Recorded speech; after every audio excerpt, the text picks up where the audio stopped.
Hello મિત્રો, જય શ્રી રામ અને જય માતાજી. તો આપણે જવાનું હતું આજે મારા ડ્રીમ સિટીમાં, કેમ કે આપણે ત્યાં મસ્ત મજા ફરવાની છે. આ તો આપણે આવી ગયા હતા કચરા બાપા સર્કલે. બસ તો અહીંથી જ લઈ જાય ને, બસ થોડી બીજે કંઈ આવશે. કચરા બાપા સર્કલે ઊભી ઊભીને થાકી ગયો, પણ ત્યાં બસ ન આવે એટલે હું નવા બસ સ્ટેન્ડ આવ્યો. અહીંયાથી બસ મળી જાય તો સારું.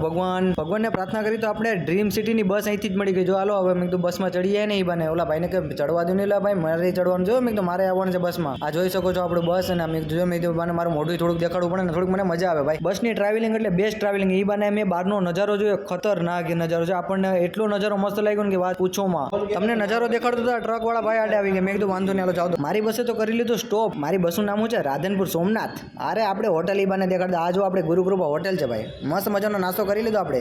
ઈ બાને મેં લચ્છી પી લીધી. લચ્છી યાર 30 રૂપિયા છે યાર, ખતરનાક. અહીંયા બહુ મોંઘવારી છે, મોંઘવારી. અરે ભાઈ લચ્છી તો આપણે પી લીધી. ઈ બાને મેં કીધું લાવો તમને લચ્છી દેખાડી દો. આ 30 રૂપિયાની લચ્છી છે યાર, મોંઘી તો જો. થોડાક આગળ વધ્યા તો મેં આ મોટો બધી પેલેસ જોયો. મેં કીધું આ પેલેસ ક્યાં આવેલો છે ને, આ પેલેસનું નામ શું છે ને મને જરા કમેન્ટ કરીને કહેજો. હું મારા ડ્રીમ સિટીમાં તો પહોંચી ગયો. તો હવે આપણે રાત્રે રખડવાનું છે ભાઈ, મોજ મસ્તી અને મજા જ કરવાની છે. યાર મારી શકલ યાર તમને કેટલીક ફેરી દેખાડું યાર, ઈ બાને મોઢું દેખાડવું પડે ને ભાઈ. મસ્ત મોજ મજા કરવાની છે આપણે. મારી બસ પહોંચી ગઈ હતી બસ સ્ટેન્ડે. હો ભાઈ, આ બસ સ્ટેન્ડ તમે જોઈ જશે ક્યાં આવેલું છે, જરા કમેન્ટ કરીને કહેજો. આ બસ સ્ટેન્ડ જૂનું અને જાણીતું. આ જોઈ લો આપણા બસ સ્ટેન્ડનો નજારો, ખતરનાક નજારો છે ભાઈ. આ મોજ. આ બસમાંથી ઉતરીને હવે આપણે નીકળી ગયા છે આપણા રૂમ તરફ. આપણો પર્સનલી રૂમ નથી, એક દોસ્તાને ત્યાં રહેવાનું છે. તો હાલો ઈ બાને આપણે નીકળી જઈએ રૂમ તરફ.